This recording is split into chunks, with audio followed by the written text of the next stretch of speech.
ਦੇਸ਼ ਵਿਦੇਸ਼ ਦੀ ਸੰਗਤ ਨੂੰ ਜੈ ਗੁਰਦੇਵ ਜੈ ਭੀਮ। ਪੰਜਾਬ ਦੇ ਵਿੱਚ ਬਹੁਜਨ ਸਮਾਜ ਪਾਰਟੀ ਦੇ ਅੱਜ ਕੀ ਹਾਲਾਤ ਨੇ, ਕਿਹਨਾਂ ਹਾਲਾਤਾਂ ਦੇ ਵਿੱਚੋਂ ਗੁਜ਼ਰ ਰਹੀ ਹੈ, ਆਉਣ ਵਾਲੇ ਸਮੇਂ ਦੇ ਵਿੱਚ ਕਿੱਦਾਂ ਦੇ ਹਾਲਾਤ ਬਣਨਗੇ, ਇਹਦੇ ਤੇ ਚਰਚਾ ਕਰਨ ਦੇ ਲਈ ਮੇਰੇ ਕੋਲ ਅੱਜ ਕਾਂਛੀ ਟੀਵੀ ਦੀ ਸਟੂਡੀਓ ਵਿੱਚ ਵਿਸ਼ੇਸ਼ ਤੌਰ ਤੇ ਪਹੁੰਚੇ ਨੇ ਡਾਕਟਰ ਜੈ ਪ੍ਰਕਾਸ਼ ਜੀ, ਜਿਹੜੇ ਉਪ ਰਾਸ਼ਟਰੀ ਪ੍ਰਧਾਨ ਨੇ ਸਾਬਕਾ ਤੇ ਨਾਲ ਕੋਆਰਡੀਨੇਟਰ ਬਹੁਜਨ ਸਮਾਜ पार्टी ने। तो सब तो पहला आप स्वागत करांगे जी। स्वागत है जी। जय भीम जय भारत जी सर। जय भीम जय गुरुदेव। मेरे को लगता है कि आपके साथ हिंदी में बात करना जी पड़ेगा। बिल्कुल। स्वागत है आपका पंजाब में भी और कांची टीवी के स्टूडियो में थैंक भी। You sir. और क्या आप जब से पंजाब में आप गुजर रहे हैं, मैंने आपको बहुत देखा है पंजाब में, काफ़ी आप मेहनत कर रहे हैं, वक्-वक् समागमों पे आप जाकर स्पीच भी दे रहे हैं, आपकी इंटरव्यूज़ भी आ रही, सोशल मीडिया पे भी आप काफ़ी पंजाब में एक्टिव है गया। पंजाब में हालात बहुजन समाज पार्टी के किसे कैसे और किस नज़र से देख रहे हैं आप? देखिए, मैंने ऐसा समझा है कि साहब कांसीराम जी का भी पंजाब पे बड़ा फोकस रहता था आफ्टर बीएसपी जी। वो माफ़ कीजिए, आफ्टर यूपी जी जी। यूपी के बाद वो ये उम्मीद करते थे कि जिस स्टेट में साहब पैदा हुए जी। और या बहुत बड़ी संख्या एससी समाज में, खासतौर से चमार बिरादरी की, जी जी, जिसकी बड़ी संख्या उत्तर प्रदेश की तरह इसमें है आपके पंजाब में, तो यहाँ पर भी अगर रिजल्ट दे दिया जाए तो एक मैसेज जाएगा कि बहन जी कि साहब का घर भी मजबूत है। तो इसलिए ये मैसेज था। तो इसलिए हमने सोचा कि हम लोग पूरे देश में काम करते हैं और साथ के साथ हमने सोचा कि भाई हमको पंजाब की तरफ भी चलना चाहिए जी। तो अभी कुछ दिन से हम लोगों ने पंजाब में आना जाना शुरू किया है। तो उसी बात को ध्यान में रखते हुए कि जिस स्टेट से साहब ताल्लुकात रखते थे, जहाँ पैदा हुए, अगर इसमें हम लोग रिजल्ट दे पाएँ बसपा के पक्ष में और जो है मूवमेंट के पक्ष में, तो ये बहुत ही अच्छा रहेगा साहब कांसीराम जी के। बहुत अच्छी बात है, पंजाब में अच्छा रिजल्ट आना चाहिए। लेकिन बात ये है कि जिस पार्टी को जन्म दिया है, जिस पार्टी को पैदा ही साहब कांशीराम जी ने किया है, लेकिन उसके जीते जीते उन लोगों ने बाम सेब बनाई, उसके बाद DS4 बनाई पंजाब में, उसके बाद बहुजन समाज पार्टी, उन लोगों ने कितना काम किया मूवमेंट के लिए, जन जन तक पहुंचाने के लिए, उतना उन लोग बहुत ही बड़ा उपराला किया है। वो सचमुच में लोग जागे भी हैं, लोग चले भी हैं, साथ में अच्छा रिजल्ट आया भी है। लेकिन उनके जाने के बाद पंजाब में हालात डाउनफॉल गए। आप इसको कैसे देखते हैं? देखिए, मैं यहाँ पर दो कारण हो सकते हैं जी। एक तो नंबर 1 तो यह है कि आउट ऑफ उत्तर प्रदेश सारे स्टेट जो हैं वो बीएसपी की पोजीशन उत्तर प्रदेश में क्या है उस हिसाब से वो अपने जो है ना तय करते हैं जी अपने कामों को जी। अगर उत्तर प्रदेश में बीएसपी ऊपर जाती है तो अन्य स्टेटों में, उसके आसपास के स्टेट में उसकी हवा चलती है जी। और अगर बीएसपी उत्तर प्रदेश में डाउन चली जाती है तो फिर वहाँ उनकी निराशा फैल जाती है, डाउन हो जाती है। तो इसी प्रकार से जो है, जब से उत्तर प्रदेश में डाउन जा रही है बीएसपी, तब से जो है ना अन्य स्टेटों में भी दिक्कत आ रही है। एक प्रॉब्लम ये है कि कोई भी state out of Uttar Pradesh अपने आप में इंडिपेंडेंट नहीं समझता कि हमको खुद उत्तर प्रदेश बनना है।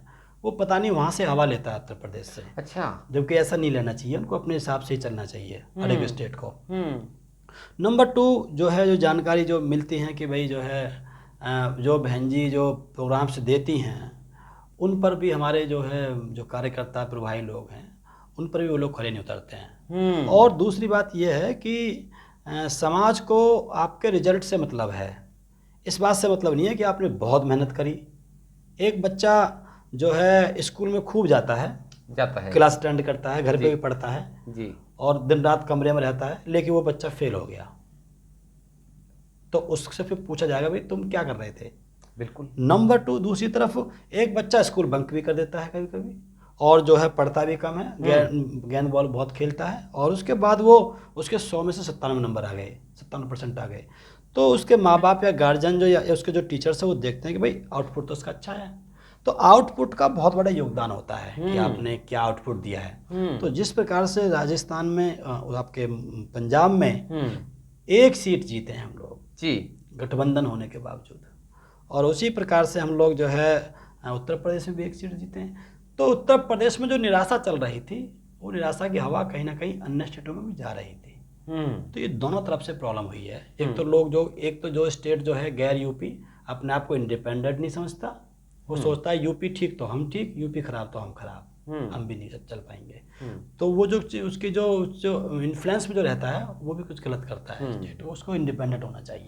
जयप्रकाश जी, जैसे पंजाब में जैसे बाबा साहब का जो जन्मदिन मनाया जा रहा है पूरे पंजाब में, हर गांव में, हर मोहल्ले में मनाया गया है। अम्बेडकरवाद काफ़ी ऊपर गया है, काफ़ी इसका अच्छा फैलाव हुआ है। हम सब लोग अपने आप को अम्बेडकरी मानने लग गए हैं, जहाँ अच्छे विज्ञानी बन रहे हैं, गैर विज्ञान अंधविश्वास ऐसे ऐसे जो कुरीतियाँ थी उनको छोड़कर अच्छे बुद्धिस्ट बन रहे हैं, जहाँ अम्बेडकरी बन रहे हैं, अच्छा उन लोगों का माइंड सेटअप है। लेकिन राजनीतिक तौर पे वीक हो रहे हैं, इसका क्या आप समझ रहे हैं कि अगर अम्बेडकर है तो उसका उंगली का इशारा भी समझना चाहिए लोगों को कि संसद किधर है, विधानसभा किधर है, वो भी इशारा समझना।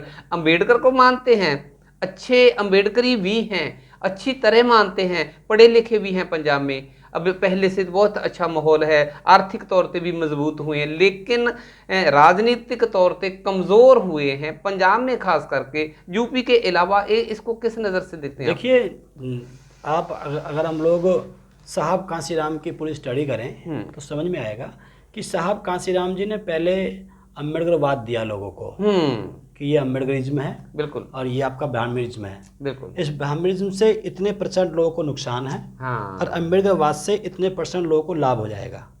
तो सामने टकराया इसको मूवमेंट, इसको विचारधारा को, विचार से विचार टकराया साहब कांसीराम जी ने। जब अम्बेडकरवाद के फ़ायदे बताए तो अम्बेडकरवाद में जब लोग जुड़े तो उनको पॉलिटिकली उससे आउटपुट लेने का शुरुआत करी साहब। जी जी जी जी।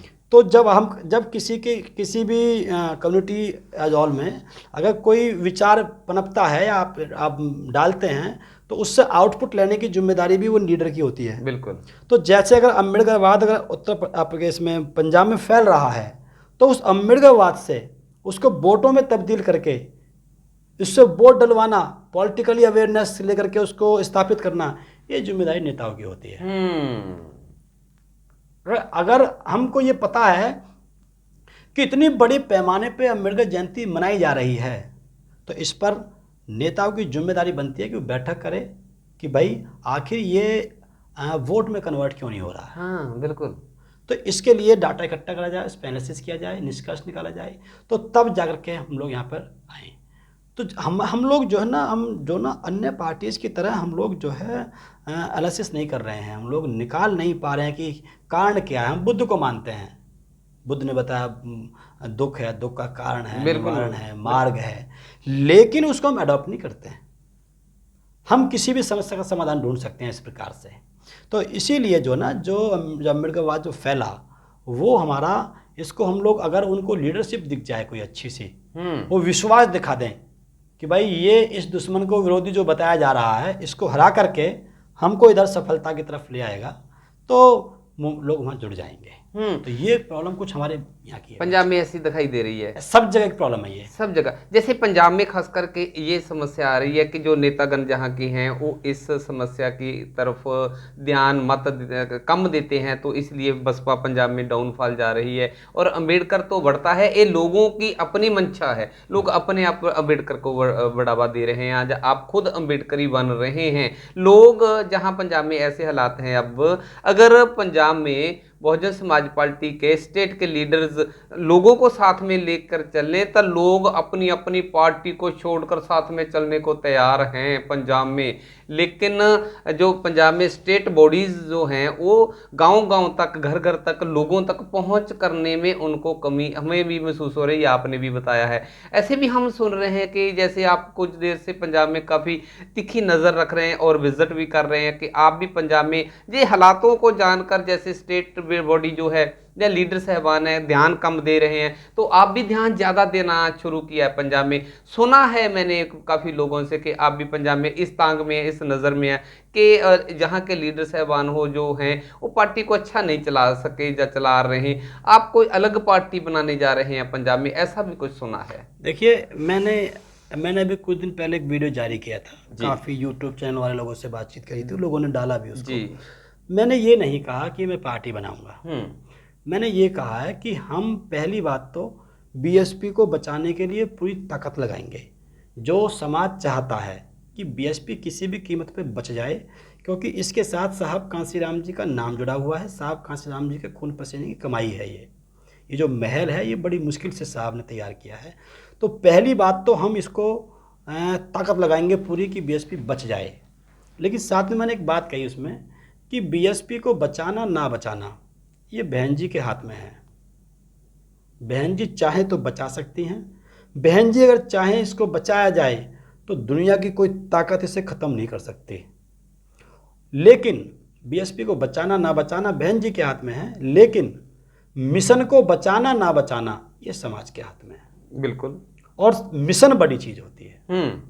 ये मैं नहीं कहता, इस साहब कांसीराम जी ने कहा। तो मैंने ये कहा कि हम पहली बात तो हम ताकत लगाएंगे पूरी की पूरी कि बीएसपी को बचाया जाए।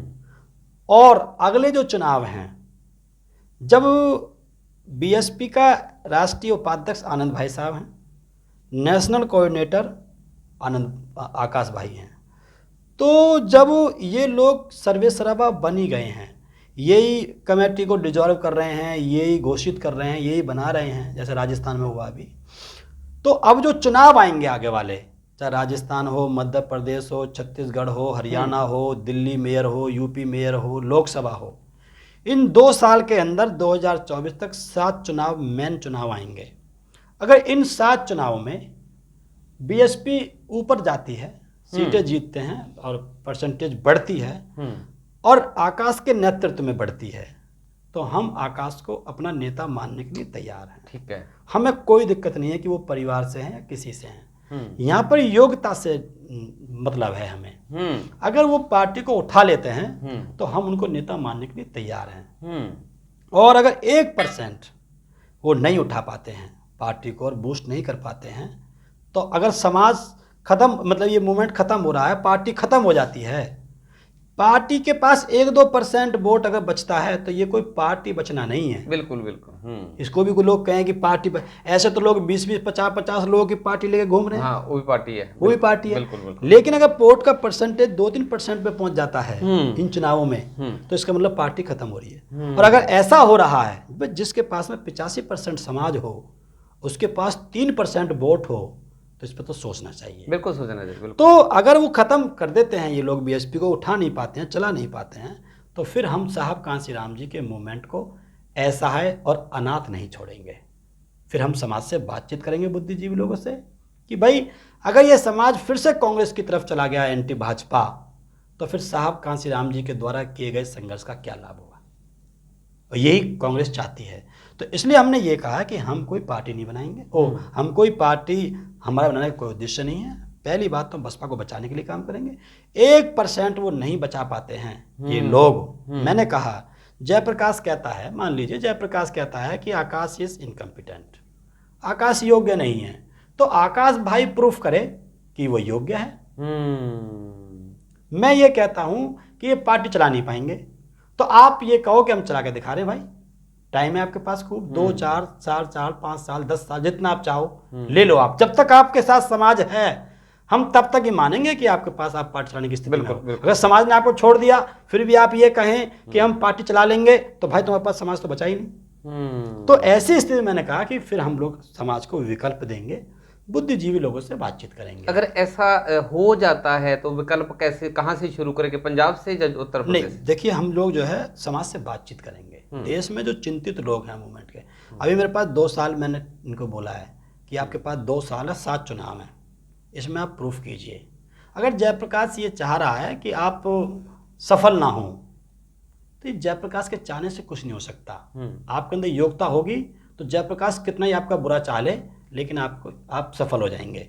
और अगर आपके पास में योग्यता नहीं है और आपके पास में जो चाहत नहीं है, इंटरेस्ट नहीं है, तो बहन जी भी कितनी ताकत लगा ले, तब भी स्थापित नहीं हो सकते। अपनी योग्यता, आपके पास चाहे कितने संसाधन हैं, साहब कांसीराम संसाधन विहीन व्यक्ति थे, अकेले व्यक्ति चले और सबसे ज्यादा संसाधन रखने वाली कांग्रेस को मिट्टी में मिला दिया। बिल्कुल। अगर आपके पास इंटरेस्ट है, किसी के प्रति आपकी चाहत है, ईमानदारी है, निष्ठा है, नियत साफ है, तो आप कुछ भी हासिल कर सकते हो।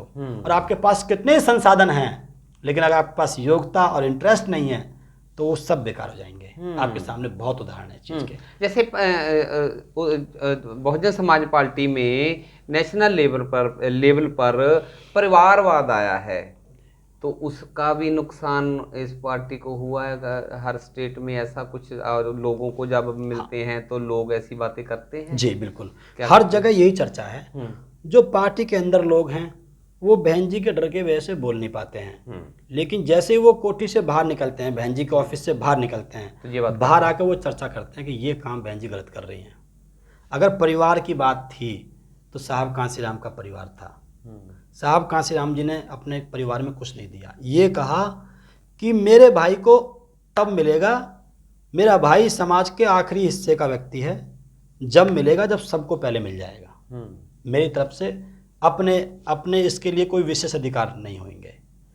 और बहन जो साहब ने कहा, जो वचन दिए, एक लेमैन टाइप के व्यक्ति ने शुरू में ही जो कह दिया कि मैं शादी नहीं करूंगा, घर वापस नहीं जाऊंगा, बिल्कुल धन संचय नहीं करूंगा, वो शख्सियत आखिरी दम तक डटी रही। यही कमिटमेंट्स माननीय बहन जी ने भी किए, समाज के सामने किए, बताया। लेकिन इसमें शादी वाली बात पे बहन जी अड़िग रही। लेकिन जो धन संचय और जो वो जो मामला है घर वापस ना जाने वाला, इसमें बहन जी जो है नहीं पूरी कर पाई। तो समाज ये सोचता है कि भाई परिवार की एंट्री इसमें नहीं होनी चाहिए। फिर ऊपर से वो जो व्यक्ति योग्य भी नहीं है, उसका इंटरेस्ट भी नहीं है, और परिवारवाद से कभी मूवमेंट चले ही नहीं है।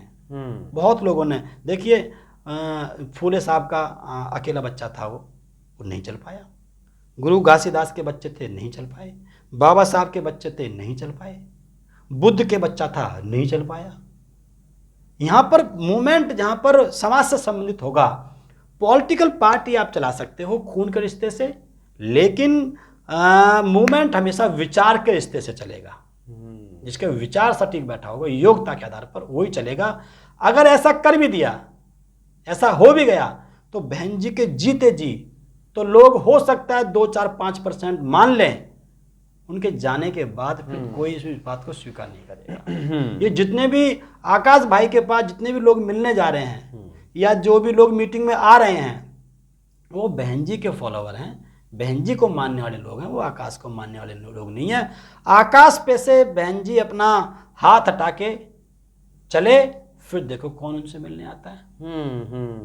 तो ये समाज ये उम्मीद करता है कि मान्य बहन जी, आपसे हम अपील कर रहे हैं कि साहब कांसीराम जी की तर्ज पर आपने जो कमिटमेंट किए थे, हम उनको लेकर के हम आपसे बहुत प्रभावित हुए थे। तो मान्य बहन जी, आप आखिर में जो है इस मूवमेंट को परिवार के बाहर ही अच्छे किसी योग्य व्यक्ति के साथ आप इसको जोड़ें। हम आपका साथ देने के लिए तैयार हैं। वरना 10% वोट उत्तर प्रदेश में कोर वोट से कम हुआ है, जिसको माननीय बहन जी कहती थी कि मेरा इंटैक्ट है ये मेरे समाज का जो वोट है। तो ये बड़ी दिक्कत, एक सोचने का विषय है ये।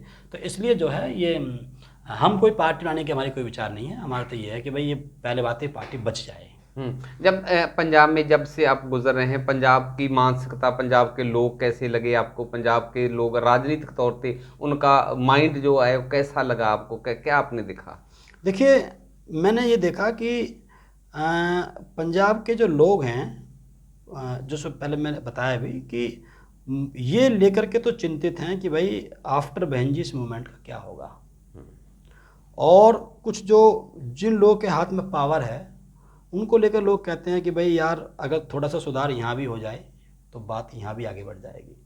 तो लोग परेशान हैं, पूरे देश के लोग परेशान हैं, पूरे देश के बुद्धिजीवी लोग परेशान हैं। यहाँ तक कि बीएसपी के कमज़ोर होने से तो अन्य पार्टी में जो एससी समाज के जो लीडर थे वो भी परेशान हैं। वो भी ये कह रहे हैं कि अगर बीएसपी कमज़ोर हो गई तो हमें कोई यहाँ आम आदमी पार्टी में, कांग्रेस में, भाजपा में कोई पूछने वाला नहीं है। बीएसपी में जैसे जगजीवन राम जी की तब पूछ हुई जब बाबा साहब मजबूत हुए। तो जगजीवन राम जाते थे बाबा साहब की कोठी पे कि बाबा साहब आप अड़े रहना, अगर आप कमजोर पड़ गए तो मुझे ये कांग्रेस पूछने वाले नहीं है। तो बाबा साहब ने कहा हंसते हुए, चल कोई बात नहीं, तुझे मेरी वजह से तुझे लाभ हो रहा, तू जा ले तुझा। ऐसे ही यहाँ की पार्टी में ऐसी समाज के नेताओं की तभी पूछ है अन्य पार्टियों में, जब यहाँ बीएसपी मजबूत होना चाहिए। तो इसी बात को लेकर के पूरे देश के लोग, बुद्धिजीवी लोग, अधिकारी भी मुझसे आजकल बात कर रहे हैं।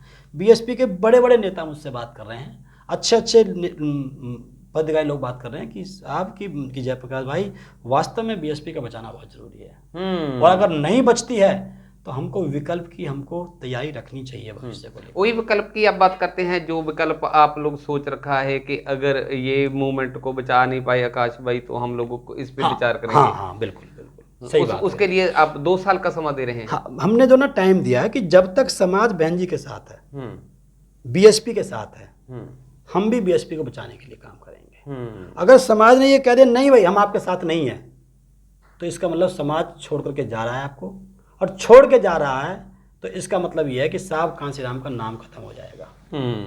नहीं अभी और कितना इंतजार करेंगे? अभी पंजाब में देखिए जो राज करती धीर थी श्रोमणी अकाली दल, उसके साथ गठबंधन था, तो एक सीट दोनों पार्टियां मिलकर एक सीट भी मुश्किल से जिता पाए नवांशहर वाली, तो और कितना इंतजार करना है? हाँ बात जायज ना, हमने कहा ना कि इस 2 साल का हमने समय दिया इन लोगों को। इस 2 साल में 7 चुनाव है इनके पास में, इनका आप रिजल्ट दीजिए हमें आप। और अगर वो डाउन हो जाते हैं, पार्टी लोकसभा के चुनाव में उत्तर प्रदेश के अंदर वोट कम हो जाता है, बहुत कम हो जाता है। अभी लोग समाज में लोग बोल रहे हैं कि जिन लोगों को हटाया था, जिन लोगों की वजह से पार्टी का नुकसान हुआ था, उन्हीं लोगों को फिर से बना दिया गया है उत्तर प्रदेश में। जिन लोगों की वजह से नुकसान था, जिन लोगों की बात सुनकर उनको हटाया था, उनको फिर से बना दिया। लोग मेरे पास कॉल कर रहे हैं, बोले साहब इससे अच्छा तो हमको आप जहर दे दो, मर जाएं हम, क्या हो रहा है ये। मैंने कहा भाई क्या कर सकते हैं, बहन जी का आदेश है। बोले बहन जी का आदेश है ठीक है, लेकिन हम क्या करें बताओ, इससे अच्छा आप हमें मार दो। लोग बहुत दुखी हैं, बिल्कुल बिल्कुल। कुछ सोच रहे हैं कि क्या करें हम, कुछ दिख नहीं रहा। लोग करना चाहते हैं, लोग करना चाहते हैं, सच्ची बात है। और लोग हार जीत से परेशान नहीं है। लोग कह रहे हैं कि चाहे हम फिर हार जाएं, हमें हार से दिक्कत नहीं है, हम तो सदियों से चल रहे थे, कोई दिक्कत नहीं है, लेकिन मिशन का काम तो आगे बढ़े। हाँ बिल्कुल, कुछ काम तो ऐसे दिखाई दे कि भाई अब काम आगे बढ़ेगा। तो ये जो स्थिति है, तो बहुत से लोग कहते हैं कि भाई जयप्रकाश की भाई हम कैसे मान लें कि भाई आप सफल हो जाएंगे। जो हमने जो बात कही कि अब अगर बीएसपी कमजोर होती है, खत्म होती है, तो हम विकल्प देंगे। बोले विकल्प तो बहुत लोगों ने दिया। बिल्कुल, पहले भी बहुत सारे लोगों ने पार्टियां अलग अलग बनाई, जहां पंजाब में बहुत सारे लोगों ने, अभी भी चल रही हैं, लेकिन उसका वजूद क्या है वो कुछ नहीं है जी। तो जो लोग मुझसे सवाल करते हैं, आप जैसा आपने भी सवाल किया, तो इस पे मेरा ये जवाब है कि जो लोग, जिन लोगों ने भी पार्टी बनाई, उन्होंने वहां पे 2 कंडीशन थे। नंबर 1, उन्होंने बीएसपी के मजबूत रहते हुए, बीएसपी को मजबूत स्थिति में रहते हुए, बहन जी के रहते हुए उन्होंने पार्टी बनाई। ठीक है। तो बीएसपी इतनी कमजोर नहीं हुई थी कि आपको को खत्म ना कर सके, इतनी ताकत थी बीएसपी। बिल्कुल बिल्कुल। अभी भी बीएसपी के पास उत्तर प्रदेश में 13% वोट है, तो ताकत है किसी को खत्म करने का, जैसे उसने चंद्रशेखर को वहां पर रावण को उभरने नहीं दिया। नंबर टू, उनकी इंटेंशन ये नहीं थी कि हम मूवमेंट को गति देंगे, उनकी इंटेंशन ये थी कि हम मायावती बहन जी को नुकसान देंगे, सबक सिखाएंगे। बिल्कुल बिल्कुल बिल्कुल। तो जब आपकी इंटेंशन गिल्टी हो, सोच आपकी गलत हो, तो फिर आप सफलता प्राप्त नहीं कर सकते। मैंने ये कहा है कि मेरा उद्देश्य ये नहीं है। समाज कहे भी 2 साल 4 साल 6 साल 10 साल, हम मानने के लिए तैयार हैं, हमें कोई जल्दीबाजी नहीं है। अभी मेरी 50 साल पूरी होने में अभी मेरी लगभग 14 साल उम्र बाकी है। जी जी। साहब कांसीराम जी ने 1934 में जन्म लिया, 1984 में पार्टी बनाई, 50 साल की उम्र हुई थी साहब की, तब बनाई। जी जी। ठीक है साहब। मेरे पास में अभी 36-37 साल की मेरी उम्र हुई है, मेरे पास 13-14 साल अभी पूरे हैं। अगर ये कहते हैं कि इसको चलाना है, इनको देखना है, तो देख लो। मैं जाऊंगा, मैं कहीं नहीं रहूंगा, मैं इसी मूवमेंट में रहूंगा, इसी पार्टी में। तो इसलिए जिनकी गिल्टी इंटेंशन थी, बहन जी से टकरा गए, वो लोग चोट खा गए। मेरी ना तो गिल्टी इंटेंशन है, जल्दबाजी भी नहीं है, और नंबर 2, मैं बहन जी से टकरा भी नहीं रहा हूं। मैंने कहा आफ्टर बहन जी, जी, आफ्टर बीएसपी, जी जी। तो इसमें मैं क्या गलत बोल रहा हूं? इसलिए हमारे सफल होने के चांस 100%। लेकिन ऐसे को बहुत सारी स्पीच में आपका सुना है कि अगर हम भी घर नहीं वापस जाएंगे, हम भी शादी नहीं करेंगे, हम भी अपनी सम्मति नहीं बनाएंगे, वो क्या मुद्दा है? देखिए, जब मैं साहब कांसीराम जी की राह का केयर टेकर था जी, तो तभी मैंने देखा कि मैंने अध्ययन किया पूरे सिस्टम का कि इस मिशन को गति देने में साहब कांसीराम जी के ये 3 वचन बहुत सार्थक साबित हुए। बहुत फ़ायदेमंद रहे। शादी ना करने का मतलब ये है कि मैं टोटल 100% समय समाज को दूंगा जी। उनके पीछे उनकी वजह ये अब थी। भी दे रहे हैं, मैं भी दे रहा हूँ, अब भी दे रहे हैं। तो मैंने भी ये 3 वचन लिए हैं कि मैं शादी नहीं करूंगा, घर वापस नहीं जाऊंगा, धन संचय नहीं करूंगा। तो मैंने साहब के फिलॉसफी को समझा कि इनके पीछे राज क्या था, तो समझ में आया शादी ना करने का मतलब है 100% समय समाज को देना जी। घर वापस ना जाने के पीछे उनका क्या तात्पर्य था? जब आप घर में जाएंगे तो आप घर से आपका अटैचमेंट बढ़ेगा। बिल्कुल बिल्कुल। अटैचमेंट बढ़ेगा तो अटैचमेंट दुख का कारण होता है। भाई बोलेगा मैं इस बात से परेशान हूँ, बहन बोलेगी मुझे साड़ी दिलवा दे, इस तरह से भतीजा बोलेगा मेरी बिजनेस करा दे। तो इस प्रकार से करते करते फिर व्यक्ति जो है, जो पैसा समाज मूवमेंट को बढ़ाने के लिए देता है उसको वो व्यक्ति चुपके अपने घर में दे देगा। ठीक है। तो अटैचमेंट जो है वो दुख देगी। तो साहब ने कहा मैं इनसे संबंध ही नहीं है, जिस स्थिति में अपने आप चले। और धन संचय ना करने की वजह ये थी कि अगर हमारे पास धन इकट्ठा हो गया तो हमको विरोधी जो ताकतें हैं, जो सत्ताधारी लोग हैं, वो हमको ईडी और सीबीआई के चक्कर में हमको फंसा करके रखेंगे, दबाव बना के रखेंगे, इनडायरेक्ट वे में बता देंगे हमको कि अगर तुमने ये काम ऐसे चले तो हम ऐसा कर देंगे। तो इसलिए साहब ने कहा कि इन तीनों चीज़ों से छुटकारा पाओ। इसीलिए मैंने भी कहा कि भाई साहब के रास्ते को हमें, साहब के कारवां को आगे बढ़ाना है तो उनके रास्ते पे चलने का हमें प्रयास करना होगा, काम करना होगा। जयप्रकाश जी, एक बात पूरे समाज के माइंड से ये जो है वो ये है कि सभी पार्टियां जो हैं उसमें ऐसी लोग हैं, ऐसी एमएलए हैं, ऐसी एमपी हैं, लेकिन वो ऐसी हैं उन पार्टी, मान लो कांग्रेस है, बीजेपी है, या अकाली दल है, या ओ एबीसीडी, जहाँ आम आदमी पार्टी से भी, वो भी समाज का ही काम कर रहे हैं, लोग कह रहे हैं। तो बीएसपी क्या अलग करेगी? मान लो जहाँ बीएसपी की सरकार बनती है, अच्छी उन्नति होती है, तरक्की होती है, तो ज़्यादा से एमएलए जेते, तो उनसे अलग क्या कर पाएंगे आप लोग? वो भी तो विधायक हैं, आप भी विधायक बनेंगे। जो पंजाब में भी बीएसपी, लोगों का मानना है क्योंकि वो भी एससी शेड्यूल कास्ट हैं, वो भी शेड्यूल कास्ट के लिए काम करते हैं। क्या अलग करना चाहेंगे आप लोग? ये देखिए गलत है। कोई भी एससी एमएलए या एमपी किसी भी गैर बसपा पार्टी में कभी भी बैकलॉग नहीं निकाल सकते। जो बैकलॉग की जो नौकरियां हैं ना, वो बसपा निकाल सकती है, गैर बसपा नहीं निकाल सकती। कोई भी एमपी एमएलए उस पर अपनी पार्टी में ये नहीं कह सकता कि मेरे समाज के अधिकार के साथ में ये ऐसा उल्लंघन क्यों हुआ, ये वैकेंसीज क्यों नहीं निकल रही हैं। वहाँ क्या निकलनी है प्लानिंग? 5 किलो राशन बांटा जाए। लेकिन अगर बसपा होती तो यहाँ कहती है कि 5 लाख लोगों की वैकेंसी, नौकरी निकाली जाती है। तो जो काम बसपा में हो सकता है इन लोगों के माध्यम से, वो गैर बसपा में नहीं हो सकता। जो चीज़ें पूरे देश को बेनिफिट, विकास के काम जो बसपा में हो सकते हैं, आप देखिए उत्तर प्रदेश में बसपा की सरकार रही है, जितने भी चौतरफे विकास हुए प्रत्येक बिरादरी के, जिन लोगों ने वोट नहीं दिया उस तक का भी विकास किया माननीय बहन जी ने। तो जो काम बसपा में रह के हो सकते हैं वो गैर बसपा पार्टी में किसी भी ऐसी समाज के व्यक्ति के वहाँ रहने पे नहीं हो सकते। बहुत सारे पंजाब में खास करके बहुत सारे लोगों के मन में ये बात खास करके इसीलिए भी बसपा थोड़ा पीछे गई लगती है, जहाँ तो नेतागणों ने लोगों को समझाया नहीं है कि खाली चमारों की पार्टी, एक जाति की पार्टी नहीं। पंजाब में खाली ये ज़्यादा इफेक्ट पड़ता है इलेक्शन के दिनों में, ये तो अकेली चमारों की पार्टी है, खाली दलित लोगों की पार्टी है, इसमें तो कोई नहीं है, तो थोड़ी इसलिए भी वोट कम है। ये भी डाउनफॉल जाने का कारण लगता है। नेतागण लोगों को समझाने में, बहुजन समाज समझाने के पीछे इसका कारण नहीं बता पाए, इकट्ठा नहीं कर पाए, ऐसा भी लगता है। देखिए आप देखिए, विरोधी लोग तो आपको बदनाम करने का प्रयास करेंगे, इसे आप कांशीराम भी कहते थे, लेकिन आप उनकी मंशा को पूरा ना होने दें, ये हमारी ड्यूटी है। जैसे अखिलेश मंच पे है, अखिलेश के पास कितनी बिरादरी के कौन कौन से नेता हैं, ये समाज देखता है। इधर हम लोग मंच पे हैं तो देखते हैं कि किस किस बिरादरी के कौन कौन से नेता हैं। आदमी का, बिरादरी का जो व्यक्ति है वो मंच से रिप्रेजेंटेशन होता है उसका, पब्लिक से नहीं होगा।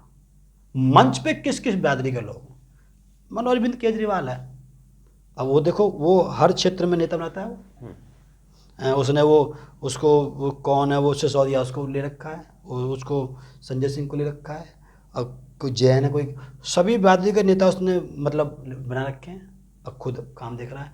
तो समाज को लग रहा है कि हमारी बिरादरी का रिप्रेजेंटेशन भी है। ये सब चीज़ें भाजपा हो, चाहे केजरीवाल हो, चाहे कोई भी हो, ये सारी चीज़ें साहब कांसीराम जी से सीखी हुई हैं। उन लोगों ने साहब कांसीराम जी को अडॉप्ट कर लिया, हमने साहब को छोड़ दिया। तो ये जो रहा कि भाई केवल चमारों की पार्टी, ये हमने प्रूफ कर दिया।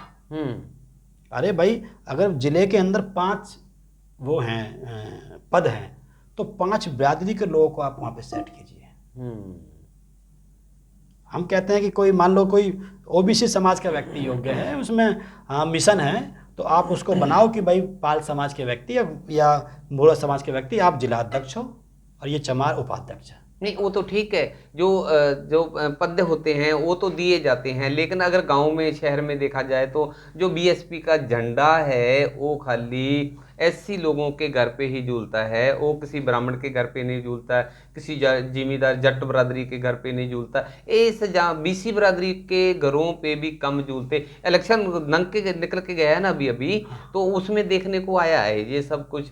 उन लोगों के जैसे ब्राह्मण बरादरी हुआ, जहाँ जट बरादरी हुआ, जहाँ गैर एससी बरादरी हुआ, अच्छे लोग जो बहुत सारे लोग अच्छे हैं, उन लोगों के घरों पे भी नहीं पहुंच पाया झंडा अभी बसपा का। इसका क्या कारण लगता है? पहुंच में कमी रही है? देखिए क्या है, झंडा लगाना कोई आम बात नहीं है।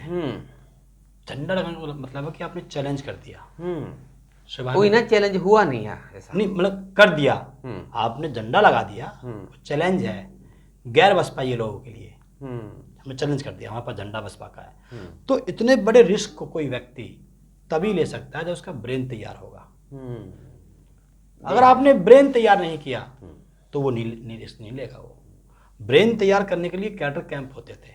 इन कैडर कैंप के माध्यम से लोग तैयार होते थे। वो कैडर कैंप हमारे बंद हो चुके हैं भाई। और आप कहाँ ट्रेनिंग देंगे और आप कहाँ क्लास देंगे? तो जब हम और समाज के लोगों को ट्रेन नहीं कर पाए तो उन लोगों ने झंडा हटा दिया। अन्य एक समय था साहब कांसीराम के समय, चाहे वो कश्यप हो, चाहे वो कुम्हार हो, चाहे लोहार हो, चाहे किसी भी बिरादरी का ओबीसी का हो, वो झंडा लगाता था, नेम प्लेट लगाता था अपने।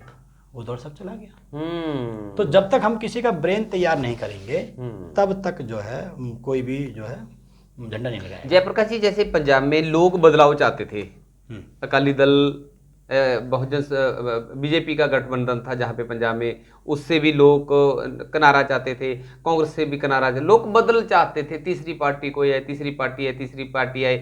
बसपा को लोगों ने मौका दिया लेकिन अच्छी बात मान नहीं पाई। इस बार लोगों ने आम आदमी पार्टी का पल्ला पकड़कर उसको अच्छी वोट डला के अच्छा उसका रिजल्ट देके कुछ अच्छी उसके अच्छे तरीके से सरकार बन गई। लगता है कि कैसे, वैसे तो उन लोगों का कैसे काम करते हैं, लगता है तो बहुत लंबा सम्मान निकलेगा, जल्दी बसपा को उठने नहीं देंगे और किसी पार्टी को उठने नहीं देंगे, ऐसा भी हालात बनते जा रहे हैं। इसके लिए क्या आप प्लान करोगे? अगर देखें हम लोग, एक तो होती है प्लानिंग, एक होती है परिस्थिति। प्लानिंग तो वो लोग कर रहे थे अपनी, आम आदमी पार्टी के लोग, लेकिन परिस्थिति मैच कर गई जी। कैसे मैच कर गई? कांग्रेस ने बसपा खत्म करने के उद्देश्य से चमार को सीएम घोषित किया। क्या नाम था? चन्नी साहब था उनका नाम जी। 6 महीने उनको चलाया भी, 2-4 महीने, और आगे भी घोषित कर दिया। उनका उद्देश्य ये था कि चमार जो वोटर है इसमें खींचा जाए बसपा से, इसको हटा दिया जाए, बसपा का नुकसान हो, बसपा खत्म हो जाए। हमारा मेन उद्देश्य बसपा है। और जब चमार को घोषित कर दिया तो गैर चमार अधिकांश लोगों ने ये सोचा कि भाई अगर कांग्रेस में तो चमार बनेगा। और उनका ब्रेन इतना तैयार नहीं छोड़ा आपने, ट्रेंडिंग आपकी कैडर कैंप बंद हो गए, तो वो गैर चमार के चक्कर में, तो यहाँ चमार नहीं बन रहा है कांग्रेस के पास, तो उसने गैर चमार के अगेंस्ट में, चमार के अगेंस्ट में गैर चमार ने अधिकांश वोट जो है वो आम आदमी पार्टी को डाल दिया। तो एक तो उनकी प्लानिंग थी और एक परिस्थिति थी, वो मैच कर गई। अब वो 19 से ज़्यादा जीत गई। बसपा के पास में जो है जो वोट था, चमार वोट जो मानते थे कोर वोट, वो वोट जो है वहाँ कांग्रेस में शिफ्ट हुआ कि हमारा आदमी सीएम बनेगा। बिल्कुल, यहाँ बसपा खत्म हो गई, कांग्रेस को राहत मिल गया कि बसपा खत्म हो गई। और ये आम आदमी पार्टी है, ये कांग्रेस की बी टीम है। ये इसको आप मान सकते हो, ये भाजपा की बी टीम है। उन्होंने इसलिए बनाई है ये कि अगर तुमको कांग्रेस कहीं पर पसंद नहीं आती है तो बसपा की तरफ मत जाना, आप आम आदमी पार्टी को ज्वाइन कर लेना। और अब देख लो, उसने मुखिया ने बोल दिया, उसने केजरीवाल जी ने, कि मैं संघ के एजेंडे को मैं लागू करूँगा। बिल्कुल, तो उसी का हिस्सा है वो। तो इसलिए जो है हम जो लोग जो हैं यहाँ पर किसी प्लानिंग के तहत चुनाव नहीं लड़ पाए। हम केवल इतना देखते हैं कि भाई बहन जी के नाम पे वोट पड़ जाएगा, लेकिन हमारे पर लोकल जो मुद्दे हैं उन पर भी हमको काम करना पड़ेगा। बिल्कुल उन पर भी फोकस करना पड़ेगा, तभी बसपा पंजाब में अच्छे तरीके से ग्रोथ कर पाएगी। तो आखिर में कंची टीवी की सभी लोग आपको देख रहे हैं, आपकी विचार सुन रहे हैं, आखिर में क्या संदेश देना चाहोगे? क्योंकि बाबा साहब का जयंती भी मनाया जा रहा है, जन्मदिन भी मनाया जा रहा है, और बसपा मजबूत होना जरूरी भी आप बोल रहे हैं कि जिंदा रखना जरूरी है, तभी दूसरी पार्टियों में भी उन लोगों की इच्छा है कि बसपा मजबूत हो। तो आप आखिर में क्या कहना चाहते हैं? देखिए, मैं यही कहना चाहता हूँ सभी साथियों से कि साहब कांसीराम जी का जो संघर्ष है, उसकी वजह से महापुरुषों का जो मूवमेंट जो यहाँ तक पहुँचा, ये ख़त्म नहीं होना चाहिए। अगर जिन लोगों के पास में संसाधन है, सब कुछ है, बड़े बड़े लोगों पे बुलडोजर चलाए जा रहे हैं, ये ऐसा नहीं है कि बुलडोजर यहाँ भी आ सकता है, तो क्यों ना हम इस मिशन को बचाने पे ध्यान दें। अगर हमने मिशन को बचाने पे ध्यान दिया तो बसपा भी बच जाएगी और मिशन भी बच जाएगा। अगर केवल हमने बसपा को बचाने पे ध्यान दिया, मिशन को हमें दरकिनार कर दिया, तो ना बसपा बचेगी ना मिशन बचेगा। इसलिए हमारा पूरा फोकस, जो साहब कांसीराम कहते थे कि मिशन पहले है, पार्टी बाद में है, तो मिशन को बचाने के लिए आप सभी साथी जो है प्लानिंग बनाएं, सहयोग, मतलब इसके लिए आप प्लानिंग बनाएं और मिशन को बचाने के लिए आप लोग काम करें, तो ही बसपा बच पाएगी। केवल बसपा के पीछे आप पड़े रहे तो ना बसपा बचेगी ना मिशन बचेगा। ये मेरा सभी साथियों से अनुरोध है कि आप जो है मिशन को बचाने के लिए काम करें और उसी में बसपा निहित है। बिल्कुल जी, इन्हें डॉक्टर जयप्रकाश सिंह जी उत्तर प्रदेश तो ਜਿਹੜੇ उप राष्ट्रीय प्रधान ਸਾਬਕਾ ਨੇ और ਕੋਆਰਡੀਨੇਟਰ ਨੇ, ਜਿਨ੍ਹਾਂ ਨੇ ਆਪਣੇ ਵਿਚਾਰ ਰੱਖੇ ਨੇ ਕਿ ਕਿਵੇਂ ਮਿਸ਼ਨ ਨੂੰ ਬਚਾਇਆ ਜਾ ਸਕਦਾ, ਕਿਵੇਂ ਬਸਪਾ ਨੂੰ ਬਚਾਇਆ ਜਾ ਸਕਦਾ, ਕਿਵੇਂ ਪੰਜਾਬ ਦੇ ਵਿੱਚ ਇਹਨਾਂ ਨੇ ਕਾਫੀ ਕੁਝ ਸਮੇਂ ਤੋਂ ਤਿੱਖੀ ਨਜ਼ਰ ਰੱਖੀ ਹੈ ਕਿ ਪੰਜਾਬ ਦੇ ਹਾਲਾਤ ਕਿਵੇਂ ਨੇ, ਕਿਉਂ ਵੜ ਰਹੇ ਨੇ, ਇਹਦਾ ਹੱਲ ਕੀ ਹੈਗਾ, ਤੇ ਹੁਣ ਵੀ ਜਿਹੜੇ ਵਿਚਾਰ ਤੁਹਾਡੇ ਨਾਲ ਸਾਂਝੇ ਕੀਤੇ ਨੇ। ਤੇ ਆਖਰ ਤੇ ਤੁਹਾਡਾ ਬਹੁਤ ਬਹੁਤ ਧੰਨਵਾਦ ਜੀ। ਜੈ ਭੀਮ। ਜੈ ਭੀਮ ਸਾਹਿਬ।